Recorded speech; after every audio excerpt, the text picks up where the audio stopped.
Good evening. I'd like to call the June 9th, 2021 work session to order. Please rise for the Pledge of Allegiance. I pledge allegiance to the flag of the United States of America and to the republic for which it stands, one nation, under God, indivisible, with liberty and justice for all.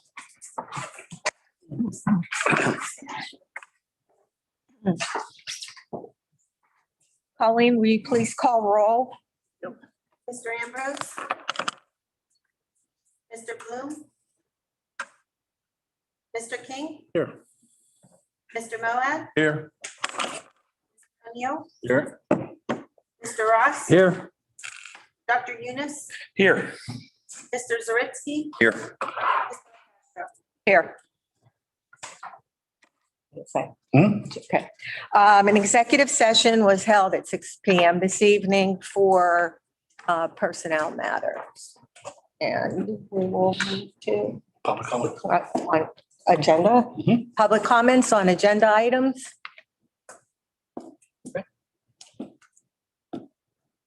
Okay. To approve the voting session minutes from May 20th, 2021. Any questions or discussions?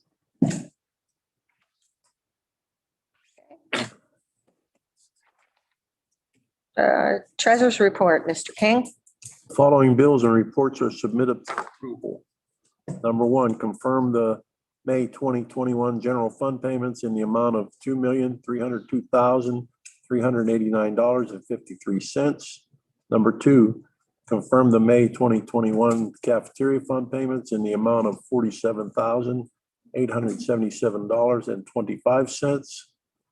And B, the report to approve May 2021 Berkheimer report. Any questions? Is there anything with lunches through the summer We're not feeding summer. that ended? Okay. Okay, moving to the agenda items.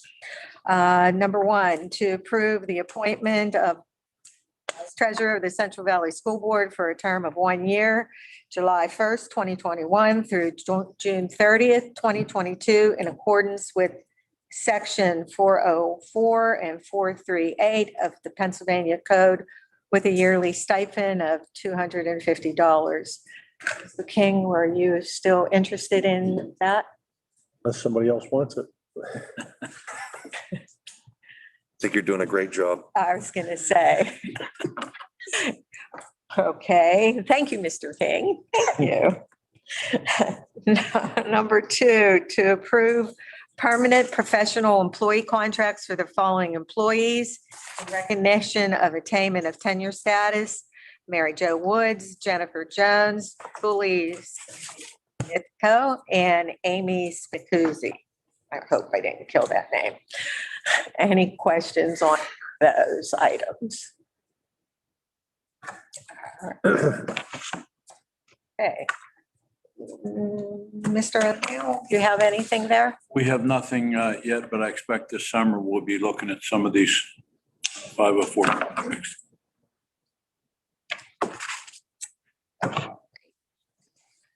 Moving to education, Mr. Ross. Number one, to approve a memorandum of understanding with the Private Industry Council of Westmoreland, Fayette, to operate the pre-K counts program effective August 1st, 2021 through June 30th, 2022. What is that pre-K? Pre-K program that we have down at Todd Lane. That's part of Head Start pre-K. So it's not ours, it's somebody else's. Well, it's our kids. It's run by All of our kids, just our kids? just our children. So it's eligible students for pre-kindergarten, Central Valley students, and that is housed at Todd Lane Elementary. And who teaches that? So it's run by the Westmoreland, Fayette, Private Industry Council. That's who runs it. They have their own teachers and Their own curriculum? their own curriculum, the whole It's night. not our curriculum, it's their curriculum. Their curriculum, but they do collaborate with our primary teachers, kindergarten teachers, principals, to talk about the transition between our program and that program. And they pay rent to the district to utilize the space. And if the space is there, why don't we just do that? Why don't we just have a pre-K? And teach, and use our teachers and our curriculum? Have to staff people and pay for teachers to do that, and would have to go out and create a whole pre-K program. This is money that's funded by the government for pre-K education. They're in every school in Beaver County. I say every school. Originally, they were in every school. Whether they're still in every school based on needs, I don't know, but they're in all the Beaver County schools.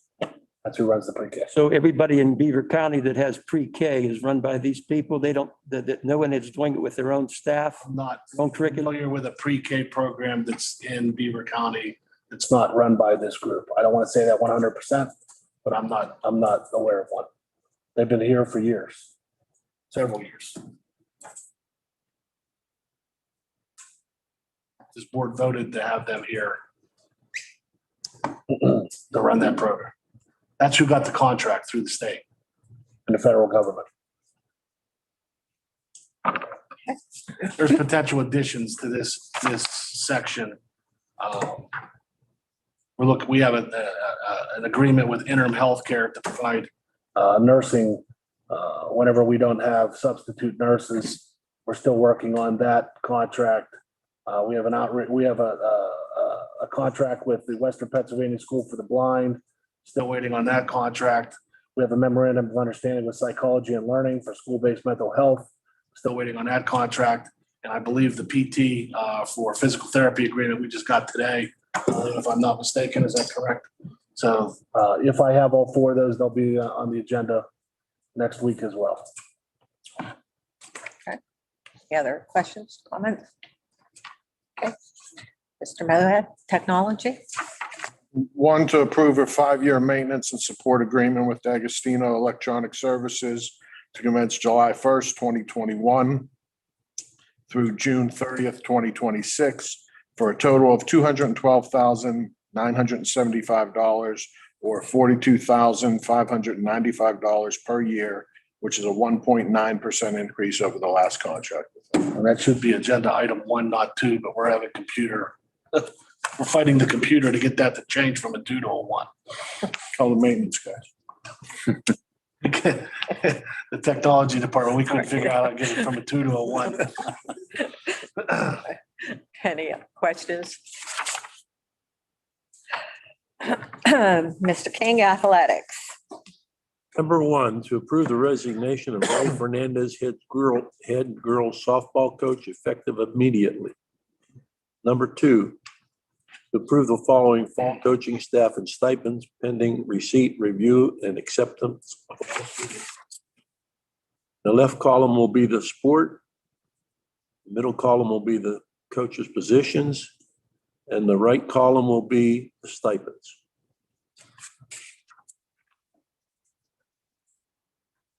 Any questions, comments? Just a reminder, exit interviews will be Monday for all spring coaches, starting at 10 a.m. I believe all tennis and track for those members of the committee who want to attend the exit interviews. Also, after that's done, we'll figure a date to schedule an athletic committee meeting to discuss all the coaches' needs from the 2020-21 school year.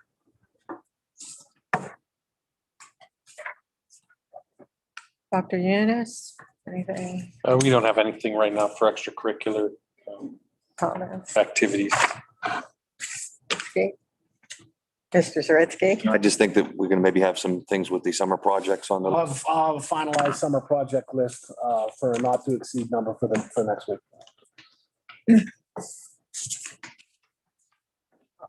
It doesn't look like Mr. Bloom's on, so. Go ahead. So I guess I will do personnel items.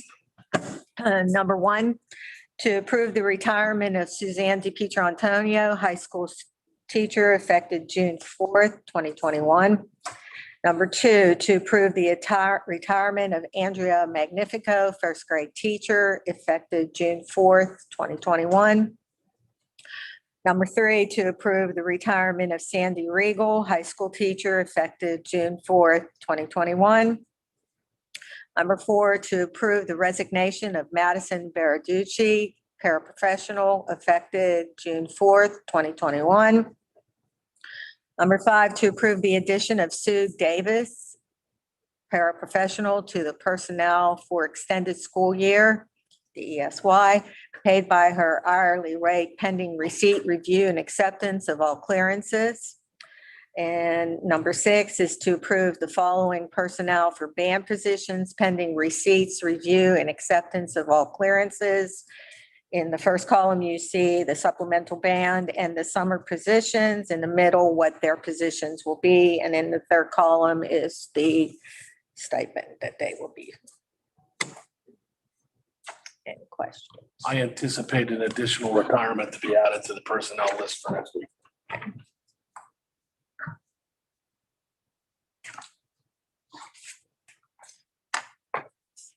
Okay, on. I guess I'm going to read this one too. Finance items, number 1, to approve the adoption of the final general budget for the 2021-2022 school year. This includes revenues of $39,837,960 and expenditures of $39,150,715. Number 2, to approve the following supporting taxes and resolutions for the 2021-2022 school year. Real estate is 64.65 mils, a 4.3% increase, or a 2.67 mils. Local service tax, $5 per person. Earned income wage, 1%, effective rate, 0.5%. Mercantile retail, 0.75. Mercantile wholesale, 0.5. Real estate transfer, 1%, effective rate, 0.5%. Number 3, to approve the appointment of the following as depositories for district funds. A, cafeteria fund, West Banco. Student activity funds to all the schools, which is West Banco.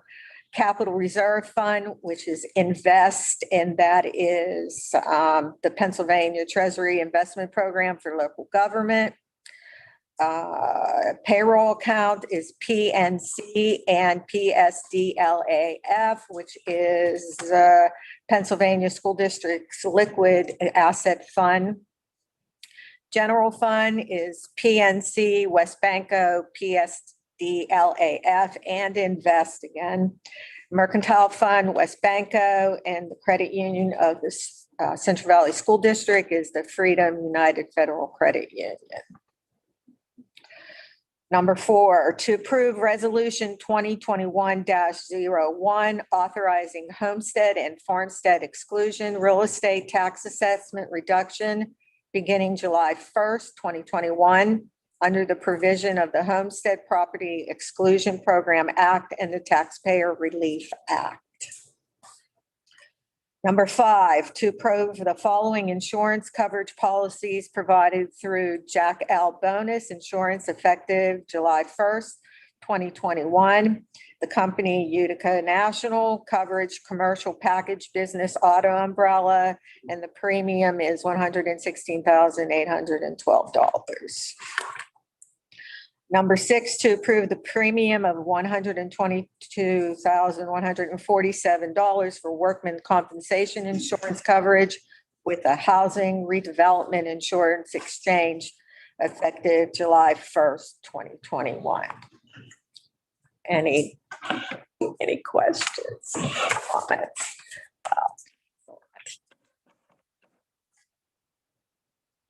All to you, sir. I have nothing this evening.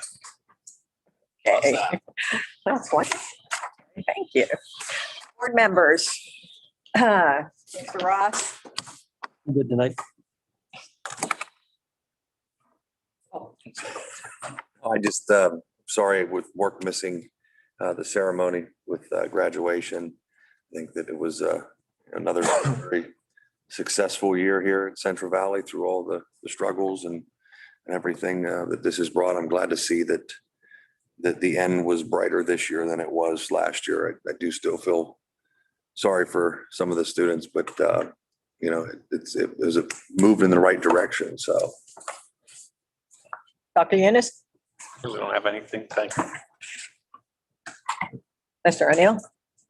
I just want to advise the board, we're gonna have to at some point try to address all these social goings on in this country and how they might affect the school year next year. And I'm talking particularly about people who might be pushing some of these projects into the public schools, including the state of Pennsylvania, by the way. And just today, I read an email, which I should have read 2 days ago, but didn't, from the district administration talking about the positive benefits of teaching critical race theory in the classroom. You're talking the magazine district. Magazine, yes. And so we're going to have to talk about it at some point this summer before anybody starts pushing out in-service programs and all that sort of thing for the staff. fall. What, is that under education? Education, I would think. A good point. So we better prepare for it. It's coming. Mr. King? I don't have anything. Mr. Moab? Just want to say, congratulate our administration, our teachers, and our community on making the best of the difficult circumstance, and I think having a very successful school year, ending it with commencement for the seniors, which I thought was a wonderful ceremony. They always do a great job of going out without a hitch. We had a minor stage issue, but Could have been worse. yeah, I think everything went great, and I really do appreciate all the work that everyone put in this year, because they really went the extra mile to make this the best it could be for our students, and that's what really matters. So a lot of work to be done before next year, but congratulations on everything from last year. And actually, he took what I was going to say. Just wanted to thank everybody from Dr. Perry, the administrators, the faculty, the staff, the students, the parents for the school year that we had. It's definitely better than last year. Definitely better than last year. And let's hope we're on an upswing and it's better next year. So, Castro, also just for the retiring teachers that we're losing, it's a lot of experience, a lot of great educators that we're that's true. losing. Yeah. So just congratulations to them on their retirements. To the retirees, they'll love retirement. Yeah, from experience. Talking from experience, exactly, exactly.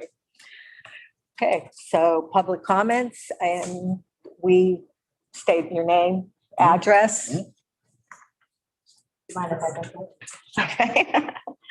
My name and address. My name's Jennifer Chuckett. It's 158 Cedar Ridge Drive. I think some of you know me as the PTA president. So first I want to speak on Jennifer Chuckett's PTA president. I do want to take a minute and just thank all of you for this year. You guys on the board, Dr. Perry, the administration that I work with since we're only K through 5. As a PTA, we've actually been embraced more and more successful in this past year than we have in a while. We truly feel like we've become part of the school community, and we very much appreciate that. A lot of PTAs in the areas haven't been as lucky as we have been and are actually not functional. And it's all thanks to you guys. So we very much appreciate that. I appreciate, as Jennifer Chuckett's the parent, I have a first grader who could never do virtual.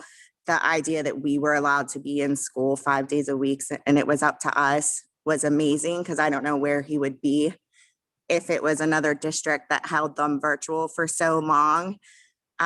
So us having the option was a miracle for my kid. I'm just speaking on mine. Now I have a 6th grader too, who would stay at home in bed on his iPad the whole time. So he might not agree with me, but I very much appreciate that. There are topics, which I'm sure there are other parents who want to talk about and everything. And I know you guys are going to be working on your health and safety plan this summer.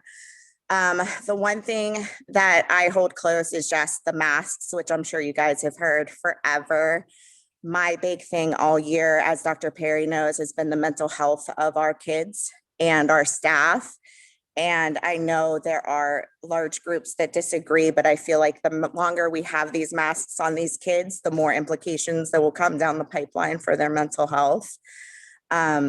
So we hope that that's going away. I know what you guys will say. I've had many conversations with Dr. Perry, and I know we have to be patient, but I hope that that's how you guys are looking at it, that that's something that definitely has to be lifted down the line. I noticed that there isn't anything on the agenda for the health and safety yet in June. I know that I do have a question as far as we've become involved. My first grader has become involved with Little Warriors. He's starting to play football. I actually attended their board meeting last night.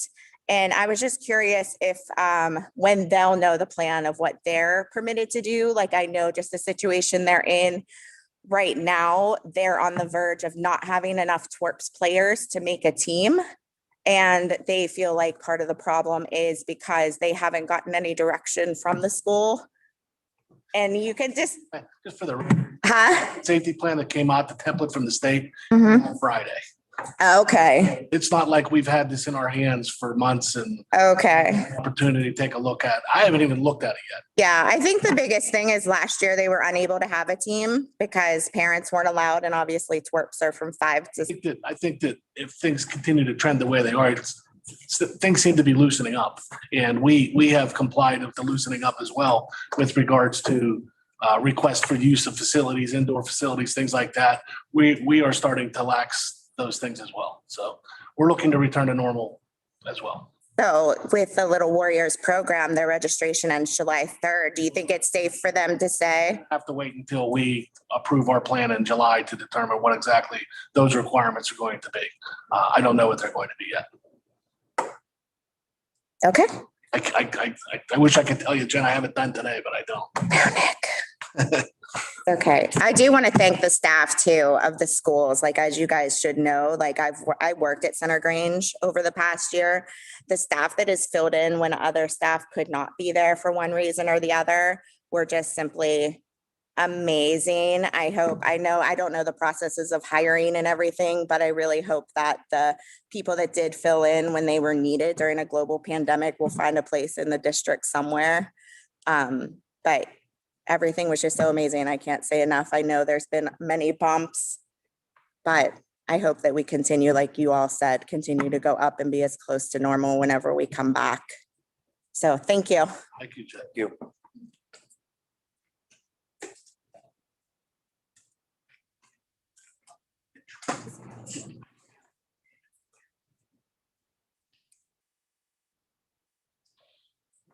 Paige Phillips, Mulberry Lane, Monaca. Just following up, Dr. Perry submitted that right to know request, received a response on May 28th. Have not seen anything or heard. So they're working with the officers working on getting you everything that you asked for. What Thank you. response for you? We have, I found out that attestation form was out on the website. it's on the website. You just said something about you got a health and safety plan Friday? So yeah, the Department of Ed sent out a health and safety plan template to all the school districts. Okay. It'll be a requirement for, Is that going to be shared with the public so we can see what's in that? it's on the Department of Ed website. Okay. So is it going to be put on the Central Valley website? Can we put it there for the community? As we did the last time, No? Okay. as we did the last Can time. do, I couldn't, you can do different stuff other than what, I have not gotten into the details of the health. okay. Yeah. I believe the school board can set their own rules and are not required to do things. So I would hope that we put our kids first, because this is crazy. And, as we can see, everything's opening up all of a sudden. These masks don't do a thing. And I just hope that we give people a choice. If you want to get vaccinated, get vaccinated. If you want to wear 5 masks, wear 5 masks. But we're in America. We should be able to make our own decisions. Thank you.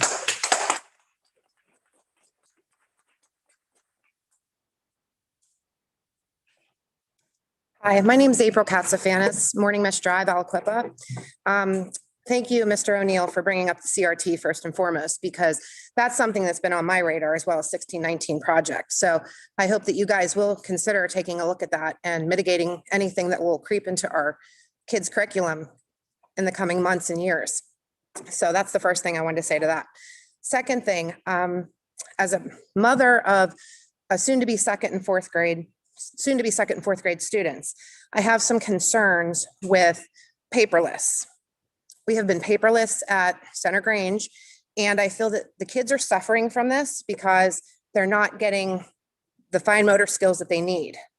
A digital crayon and an iPad is not cutting it for children that are just learning to handwrite and to print. So I hope going forward, if we're returning to normal, as things are loosening up, that we will go back to the paper and pencil, because we're doing our kids a huge disservice. For my third grader to come home this year and say, I said to her, what was the highlight of your day? I always want to know the high points and the low points. And I was told I got to use paper and pencil today during recess. That's pretty sad when you have an 8-year-old that the highlight of their day at Todd Lane was to use paper and pencil. So we really need to consider that, especially if the kids are the true focus of everything and we want to do the best for them. We really should be looking at this because we're going to do a huge disservice. Second point I want to make, I do appreciate that we stayed open and that the kids were able to have a choice whether they were virtual or in person. I personally sent my kids 5 days as long as the schools were open. I feel bad for the teachers that had to teach not only to kids behind a camera, but also in person. The kids are getting shortchanged. And I don't know what your goal is going forward, if you're going to continue the cameras, but it's shortchanging the teachers because they can't teach to kids behind a camera and also little kids that are at a desk. It's not fair to anyone, especially the teachers. I have personally witnessed, because I am a stay-at-home mother and have chosen to quit a high-paying job to be home to invest in my kids' future. I have personally witnessed parents attacking verbally my daughter's first grade teacher. Very inappropriate. I have witnessed vulgarities and obscenities in front of my first graders class and third graders class. It's not fair. So if we really say that the children are our future and this is the concern, then we need to get rid of the cameras, get the kids back into the schools, get them out of the mask and teach them, because that's the priority. So I just want to share that with you. And I hope that we have some answers before the start of the school district.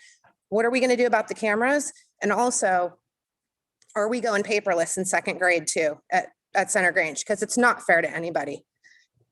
So thank you for your time. Comments. We're certainly looking at everything that we did this year, as far as the technology, the use of the cameras, the dual platform. I mean, we're evaluating all of that. So Okay. get your comments, and we certainly will look at that. And we will be very, very clear as to what the future holds before we get to the start of the school year, which we did that last year as well. I mean, I know I was getting a lot of pressure early on in June. People want to know the answers. You know, we didn't provide answers until we knew exactly what we were going to do. We had a plan in place. So we'll follow that same process. And I think we should have a relatively clear picture in July as far as, you know, what the future is going to look like. Okay. So. I mean, I know things change. My only concern is cold and flu season starts up again and here we go. And we've automatically got to go back to. Listen, we understand. The kids are priority. We need to keep. I'm exhausted. I'm exhausted as well. My mental health as well. I mean, this has been a very brutal year and a half. Yes. And everyone. And I do feel that our focus was on the kids and to try to make sure that our kids had an opportunity to stay in school. And that was the dual platform. And that was the, you know, the things that we put in place. And, you know, we're going to grow, we're going to evolve, we're going to learn. I mean, you know, what we know now, what we knew a year ago, completely, we're completely different places. So I promise you that we're evaluating all that. And I can tell you that I have teachers that want the kids back in school completely. I have administrators that want the kids back in school completely. I got parents that want the kids back in school completely. We understand that. I mean, I'm an educator. And you won't sell me on the fact that a face-to-face instructor every day is not a benefit to our kids. Now, there are kids who thrive in that other atmosphere, and we need to acknowledge that as well, because those other atmospheres do exist.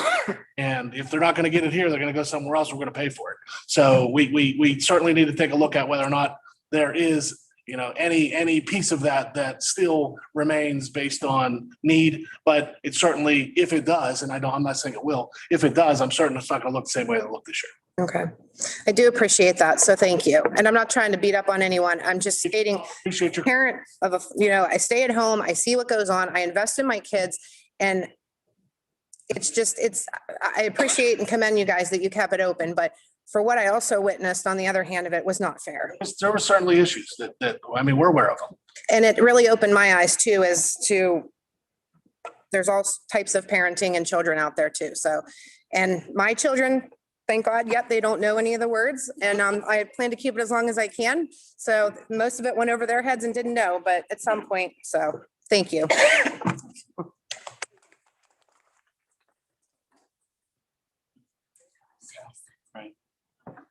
My name's Grant Phillips. I live with him, so if you just know hi, sirs and ma'am. I'm a Central Valley student in the high school. I'm going to be in 11th grade, and I'd just like to mention some things that have gone on in the building, and maybe some ways could be addressed. So to begin, I'm going to mention some points that other people brought up. Bringing writing back. I realized that we went to the iPads when I was in 5th grade, and writing is helpful. I will agree with that. Then, teachers, there was lots of distractions. Lots of time was wasted because kids were not listening. And many kids, I feel like, lost a bit of education from that. And so in school, it was fun, people's faces are covered. School, it's about teaching kids, but it's also about interacting and learning social skills. I feel like with a mask, you lose that social skill. I mean, your faces are covered. You can't tell what facial expressions are. And it's just hard. At home, kids are cheating. Those scores you might have mentioned, kids at home, I can't tell you how many kids told me they're staying home to cheat. That's probably a big reason scores were maybe higher this year. I don't know. I only know my score. It's a huge issue that at home brought, and at school, at home, yes, it has its benefits. Yes, it keeps people safe. But you lose that social interaction, and you potentially cheating and faking grades went way up. And then here's some questions that I learned recently. So $2 million from the states, how is that going to be used to commit more atrocities? I'd say maybe that's wrong. Maybe that's a harsh viewpoint. But using chemicals next to kids to clean desks all day, I'm sure that's great for your lungs. Also, masks. Cafeteria. Those plastic dividers. How are we supposed to talk? How are we? I mean, I can't hear someone across the table. We're supposed to be able to interact, but we're supposed to learn too. But a downside is we'll just lean around them. Everyone does that. We'll just lean around and talk, or we'll sit up. We'll get closer just because those dividers are in place. And then my last question for you guys is, what can you do to make next year better for everyone? Everyone's ideals. Everyone has a lot of different viewpoints, but how can we make them so that each one's involved? And I hope you give optional masks at least an idea. So, thank you. Can I ask you one question before you hit the road here? You're talking about writing. Are you talking about expository writing, or are you talking about penmanship? Penmanship, sir. That's a thing, frankly, that concerns me too. I have grandkids your age who can't sign their names. Yeah.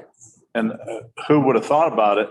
But it reaches a point where you take a kid to the credit union to open up a checking account, and they can't sign their name. And I know I had never thought of it, but it's something that we have to think about as a board, that at some point, a kid should know how to sign his name. Not digitally. Right, not digitally. So thank you for your. Any other questions?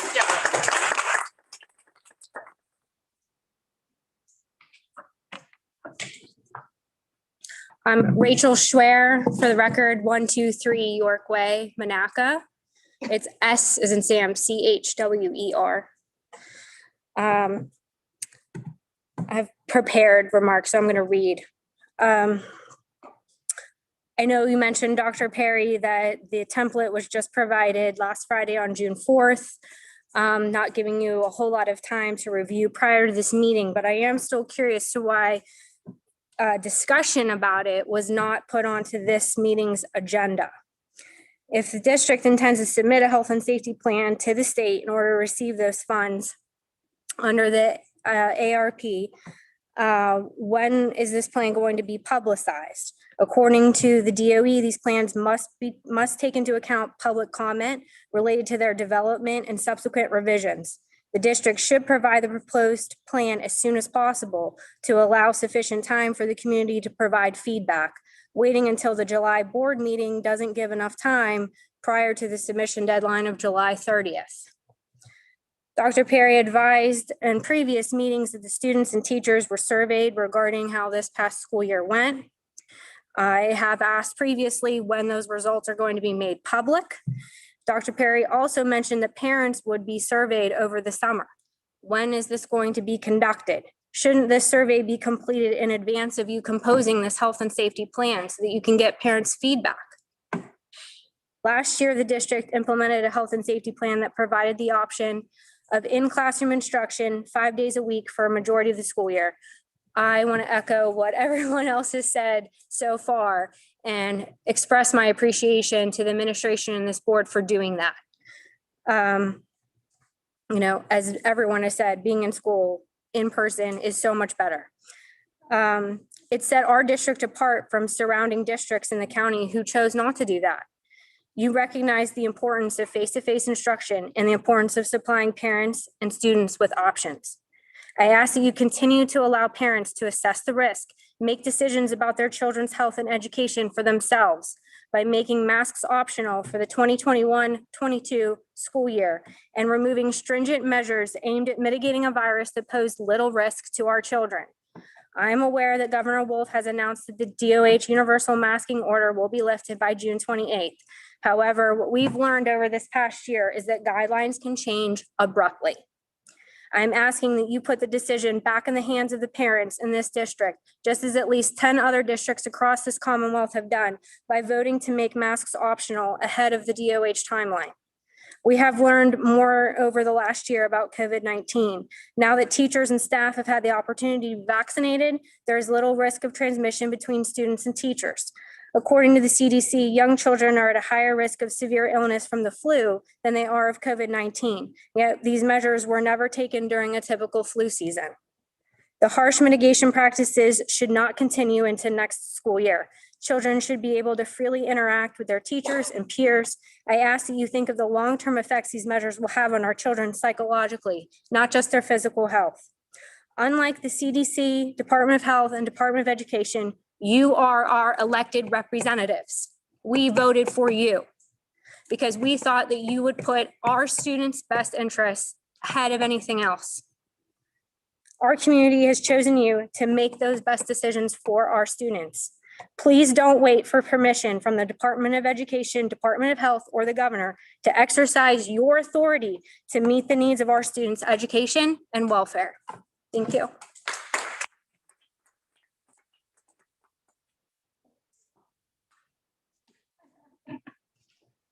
The others? Kim Lesher, 101 Marker Lane. This is my first meeting.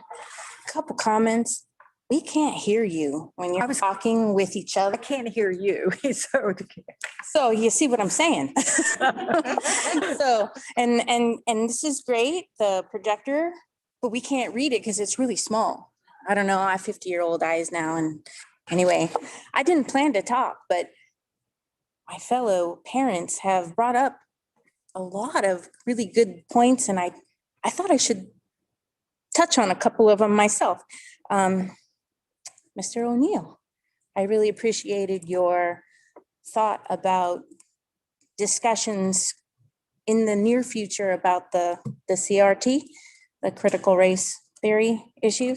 I'm hoping that it will not just be discussed amongst the board and then presented to us as this is how it's going to be, because that is a very serious topic. And there are a lot of repercussions that are going to come out of that, as in the rest of the country and the world is already experiencing. The masks, let's face it, folks, these masks that our kids and all of us are allowed to wear as a covering, they're a joke. I've spent a good portion of 20 years in and out of hospital environments for my daughter. And there's a reason why they have those special blue masks that they wear in the hospitals, because they actually are provided to repel and prevent the transmission of things. The cloth mask, it's a false sense of security, and anybody who thinks otherwise is really drank the Kool-Aid too much. Pen and paper, developmental skills are being sacrificed by the 100% technology. Also, as a parent of a child that had special needs, it is imperative that the kids aren't refused the opportunities to use the remedial things that help them get to the points that need to be by the time they're in, let's say, middle school. I would say all technology only prior to that is a disservice to the kids in their normal developmental stages. Yeah. It also, all technology in all grades, you lose other skills like how to speak and complete an entire sentence to your peers, adults, job interviews, these things. You're not using technology to communicate with a potential employer. You're going to have those skills in order to be able to be successful with communicating. Also spelling, which, you start typing a word in the technology environment, it finishes it for you. You don't have to actually know how to spell the words anymore. It just automatically fills it in for you. So our children are not getting the typical educational benefits from having to do those little tasks on their own because the computer is doing it for them. And I really think that thought also goes into that same concept. And another thing with the masks, if I want to go back to you, young man, facial expression is a huge part of communication as well. And when you cannot see a person's face, their mouth, how they're speaking to you, you really can misconstrue the context of what's being said if you can't have that finishing touch of the face. So that you consider these things as well as all the thousands of other things you have to consider. And thank you for your time.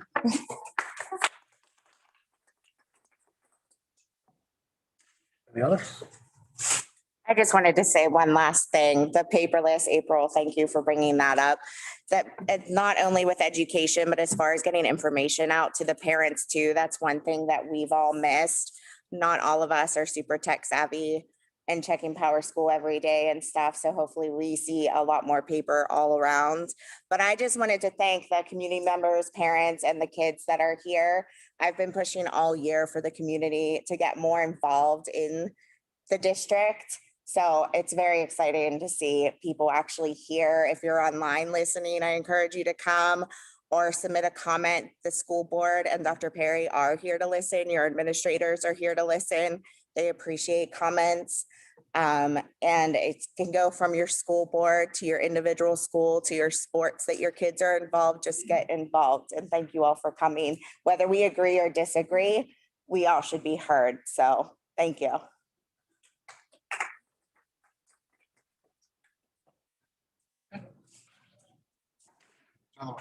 Is that it?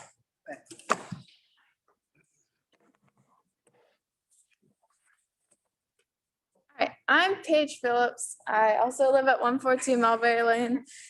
And I'm gonna reiterate some of what they said and some new stuff. So first of all, I'd like to start with the critical race theory, because this year we had to watch a video during advisory about a series of kids talking about what their life was like. And there's one girl with white skin who said, "I feel bad for my skin color. I've never been racist. I'm not a racist, and I do not plan to be one. So I don't think it's right that it's forced upon me that I'm racist because I was born with white skin. Like, that's the most racist thing I've heard. So it can go both ways, and I think it's important to talk about it. I think it is a real thing, but it's not right to push it on us. Also, the choice of masks. I understand that there's two sides of the story. Some people believe they work, some people believe they don't. I don't care which side you pick. I think they both have good opinions depending on where you stand. But I don't think it's fair that only one side is honored. So I think it's right that both of us have the option to pick what we choose. And if one side wants to wear 2 or 3, 4, whatever, they should be perfectly safe if the other wants to wear none. Also, along with that, nobody has ever explained the science of where 6 feet came from. I've heard multiple times before COVID came out that a virus can travel easily over 100 feet. So there's really no validity to that. I don't know where they got 6 from.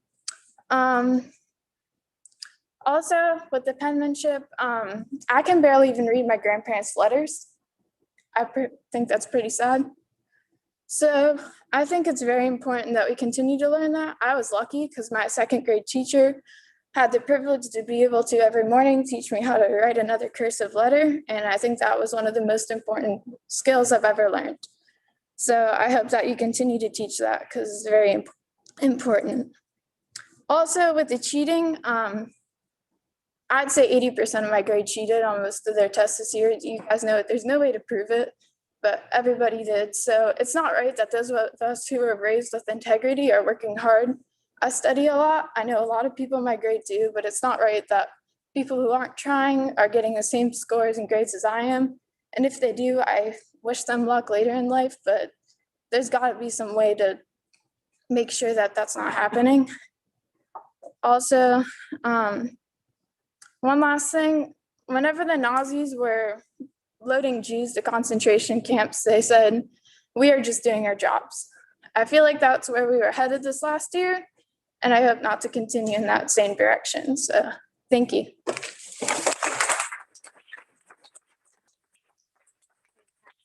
Fantastic.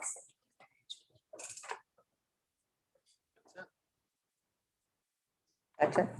Anyone else? I just want to make one comment that I want to echo what you had said, Jen, that we're here and this board puts a lot of time in and making a lot of decisions. And I could flash back to Todd Lane, the building project, meeting here late nights with architects open, putting in presentations, having it in the auditorium. 3 people showed up. Okay. And then this board makes a decision based off of a lot of data, 3 people from the public coming in. And that's kind of what we have, public opinion. This is what our community is represented by. So I do encourage people to come in. I encourage the fact that we want to listen, understand that to their many points that there are 2 sides to stories. And that's what makes this board very well versed with the backgrounds and of people here and how going back and forth and hearing other sides to look at things and capture things as a whole, to try to make the best decision for the entire community. There are people that I'm a traditional education fan. I want my kids going to school. That's my opinion. But then as Dr. Perry made comments that we have to put, but that's me. There are other people that need another style of it, and we need to be able to accommodate that. And I think that looking back, I'm very proud to be part of something that did offer, that put the option back into parents, which we got a lot of pushback from. Now, in hindsight, it was the right thing to do. I think that we have done the right thing. We've put policies in place and we've followed them. And And I believe that everything is going to happen and turn out the right way, but we have to do things in somewhat of a structure for ourselves and our well-being here, that we put this in place. We follow it. We know that there needs to be reevaluated, which the template is in there. We will work diligently to looking and hopefully coming to the best conclusion for the community. And the only way we hear is if people come and speak. So thank you. That was the whole point. Can I make a comment on that? Do I have to go back up there? You got to say your name and address again. Kim Lecture again, 101 Marker Lane. I'm just kidding. Is there any, like I said, this is my first meeting that I've attended, which now I feel really bad, but life gets busy, as I'm sure it gets busy for you too. Like we get all the little recordings for school cancellations or delay or whatever. Is there any potential way that there can be like an automated recording going out like the day before a board meeting? Consistent. I mean, It's it's a second Wednesday and a third Thursday of Thursday. every month. Oh, okay. See, I didn't even know that. That's all on the website. Is it? Yeah, and I will confess that going on the website is not one of my frequent things to do, but probably like me, there's a lot of other parents that it just doesn't occur because there's so many other things going on in life. But, maybe if there's just one other little extra thing that if you really want parents to come, a little reminder might help. Just saying. Thank you. I'd like to just address the audience too. I personally like to thank you for showing an interest in showing up tonight at the meeting. We very seldom get this, okay? And the only way we learn a lot of times is feedback. And we're getting that tonight. And really, I like to hear more so than from parents because they have their own agendas sometimes also, but I like to listen to the youngsters. That's where I really like to get good feedback from, what they see, what they know, and they know a lot more than probably we even know that they know, and I totally agree with the writing. I go way back. I'm an old man. That's why I'm wearing a mask a whole bit, that's why I grew up with the penmanship and the cursive writing, and you had the double lines and the capitals and the lower level. And I taught that also as a teacher, and then also when, we had it as an administrator. And I think we have done a bad job educating, not just Central Valley, but education in general. I think schools have gotten away from that, and we do need, and I think Joe O'Neill brought up a good point, with kids don't know how to sign their name, and also the interaction with kids, in school. I'm personally not a iPad guy, you know what I mean? I'm old school, and I'm not necessarily, that's why I'm not a support PA cyber. I'm not a cyber guy. I think you need that face-to-face. I think you need that. I think the staff needs that. They want that, but I do have to say that I think the administration, starts at the top and it works way down. I think the administration and the staff put together a great plan this year for what they had to work with. Very unknown what we went through in this pandemic. And I thought that they put together a great plan as far as giving the option of coming to school, staying home, coming in when they wanted to, et cetera, And I heard somebody say we're ahead of the other school, a lot of school districts, that did not follow that, and hopefully our kids are ahead of the game because of that. But as George was saying, I think we're trying to do the best we can for what we have to work with. And, just as you people are sitting here and you have your opinion, there's people sitting at home, maybe watching us don't agree with you too. That's the way it goes, And so we have to listen to everybody, and then we have to sit here and make a good educational decision for everybody. And it doesn't always fit that way, unfortunately. But, trust me, there isn't anybody here that doesn't want to see the best for our students. A lot of people are here that don't have any really investment in, having kids in the school, et cetera. We're trying to do what is best for our kids, not necessarily for the parents, it's for the kids. They're our future. You hear that many times being said, but that's fact. We're doing that for our youngsters like these two that got up here and said what they said tonight. And I like to hear more of that, more so than the parents coming in. I love to hear kids get up and talk about their experience, what they see is working, what's not working. who better? Who better that is in the trenches that can tell you, But again, we still have to make a decision, and we don't always agree up here. There's 9 of us, and trust me, we don't always agree on things. But for the most part, we do. And I think everybody on this board is definitely on the same page as far as we really want to do what's best for our kids. And I mean that sincerely. When we're making decisions, it's not what's best for me or him or the parents, it's what's best for our kids and the community to move our school district ahead and further in life, to be the best. Like to get up there and be the top school district. And you have to hear feedback, from you guys. And you've done that tonight. Hopefully we can address some of these issues that was brought up. Okay. But again, I want to thank you personally for showing up here tonight and giving your reasons of the way you feel. April Katsafanis, 201 Morning Mist Drive.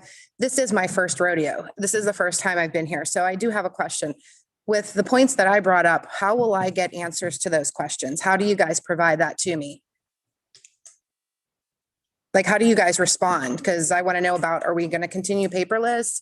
Or so when do you make decisions and when are we notified as parents? So we're going to obviously administratively in the board meet over the summer here to look at the template, determine how we're going to move forward.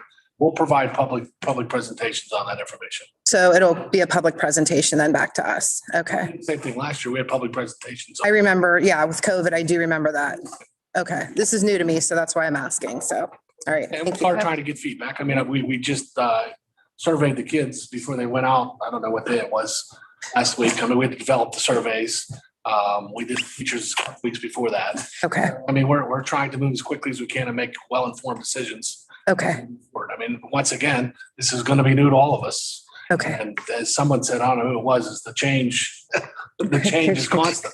Great. Can change like that. The last year and a half has been unbelievable. Okay. All of us. It really has. And, Michael, I don't think we're all too far from feeling the same way that we want normalcy. Okay. All right. Thank you. Just what Dr. Perry said, you're asking when we're going to provide responses. We took our time last year because there were so many changes, and what was true this week was not going to be true 3 days from now. So that's why we waited, and we made sure we had as much information as possible and waited till we had what the final plan was to come up with our final plan. I have a feeling it's going to be the same way this year. We're going to have to, we'd love to come up and tell you right now, we know exactly what's going on next year, but there's a lot of uncertainties that we have to deal with until we come up with that plan. So we hope you all have patience. Also, Just to reiterate what everyone else said. Also, plans can be amended. Yeah. What the initial plan is may be amended as we move forward, throughout the process. So what it looks like in July may be different in August. And what Mr. Zaritsky said about having people here, it is great to have people here. Believe me, we appreciate it. And communication, you guys are asking us to do more, and we try to do as much as we can, but communication is a two-way street. It's like there's a responsibility to the parents to reach out and find things out too. So there's a two-way street, but we try to provide as much information as we can to everybody. Terry Phillips, Mulberry Lane. We're not being asked to sign another attestation form where we're going to As of now, we have not. promise to do everything that we're told to do. The attestation form, we've not been asked to do that again. So then the other thing that you're being asked or you receive, then you guys get again, you're going to get to choose what we do as a community in a school district. There's nothing coming down from the state on what we I can only tell you what I know. What I know as of today is on Friday, we're given a health and safety plan that we're going to be required to submit to the state in order to provide face-to-face instruction. Like that I can tell you for sure. That plan needs to be sent to the state and approved by the state for us to bring face-to-face. That is what I know as of right now. As far as the details of that plan, I have not had an opportunity to get to it yet. Okay. On Friday night, we had commencement Friday. When's that due in? When's that due? July 30th. Okay, so when's it going to be up for public comment? Sometime in July. Thank you. Yeah, there's one meeting in July. One meeting in July, but that does not keep us from. No, what I'm saying is that just so we just had said about the meetings or the. One meeting in July, that's correct. Okay. Is that it for comments?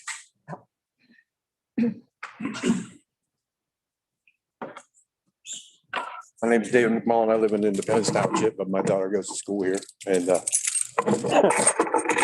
came to comment about masks and possibility of vaccinations. Well, first off, with the mask, I'm a professionally trained carpenter. I've been in industrial, commercial industry, home industry. And when you're on industrial sites like the Shell Cracker plant I was on for several months, if you're going to wear a mask, you're tested first to see if you can actually breathe properly through a mask. There's different types of masks. There's respirators, there's stuff for confined spaces, there's all kind of different masks. These ones that, like this guy, we're all wearing, this doesn't stop any kind of virus whatsoever. That's been proven. You can read it right on the package. And now there's even emails out that Tony Fauci said that in March of 2020, that he said to people in the emails, doesn't do anything. It's not even worth wearing a mask. But that aside, in the future, coming forward and off of his comments, when people are communicating or teaching, their facial expression is a big part of communication, and that's with every person.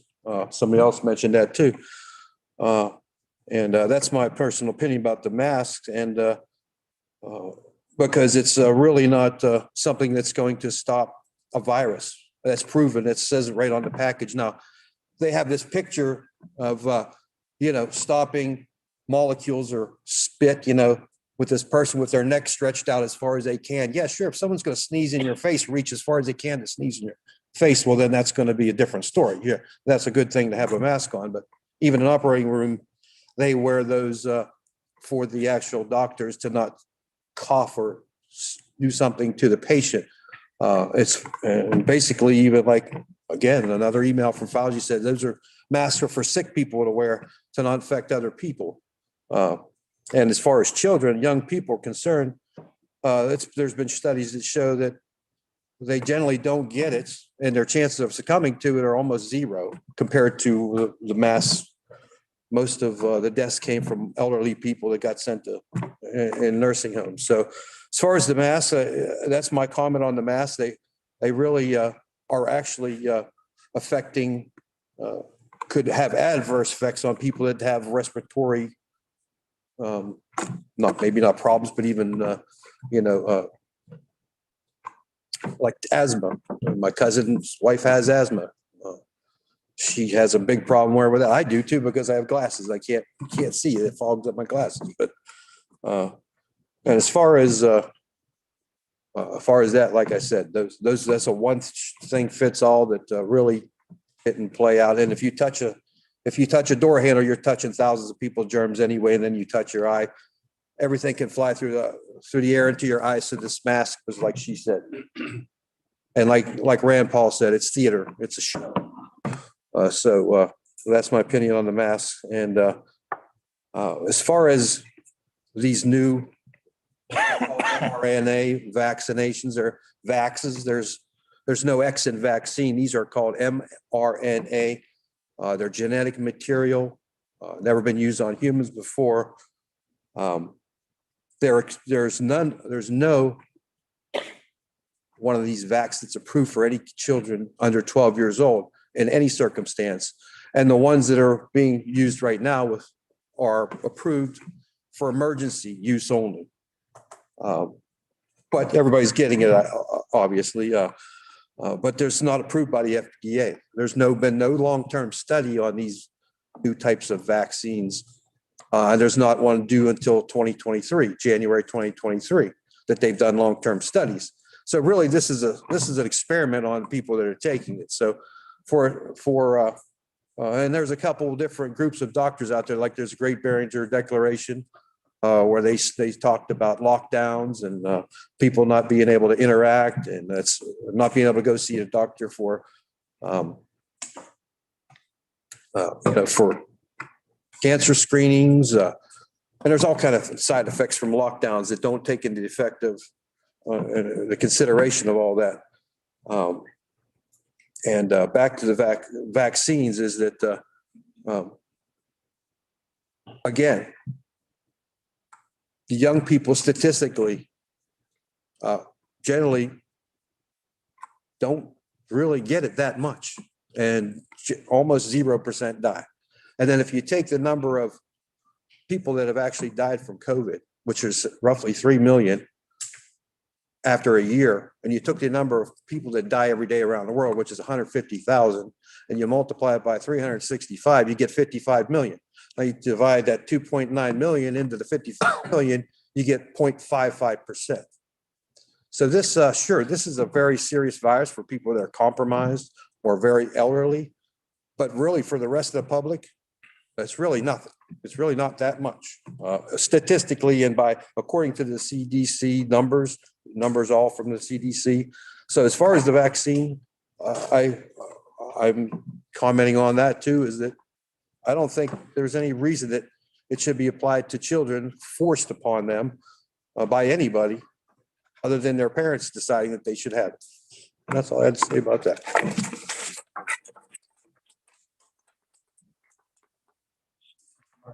Last call. One more, yes, me. Palladino, Bainbridge Drive. So Cindy and I and Paige and my daughter Ava, we went around and started a petition. It is to make sure that the masks are parental consent. They are not to be required, and it also pertains to the vaccine because I know that's coming up next. We also want to make sure that no one is going to be discriminated against, either masked or unmasked, vaccinated or unvaccinated. I do not consent for my child to be wearing a mask, and I do not consent for my child to be being required to get a vaccine that has not been FDA approved. She's got all her vaccinations. I'm not one of those anti-vaxxers by any means, but no, with this COVID vaccine, she will never get it. Neither will I. The only time she and I wear a mask, well, the only time she wears a mask is whenever she's at school. Other than that, we have not worn a mask anywhere since the first week of this COVID outbreak. Anyways, we so far have almost 100 signed petitions. We started May 30th. And so far, the girls have gotten 100% signatures, and Cindy and I are up to 75% of who we asked to sign. It was online, and we had 52 online signatures, and we received 20 signatures within an hour and a half and less than a 2-block radius. So just wanted to let you know that. Thank you. Thank you. We have a motion to adjourn. Mr. Zaritsky, second. Mr. Moab, all in favor? Aye. Meeting adjourned. Thank you.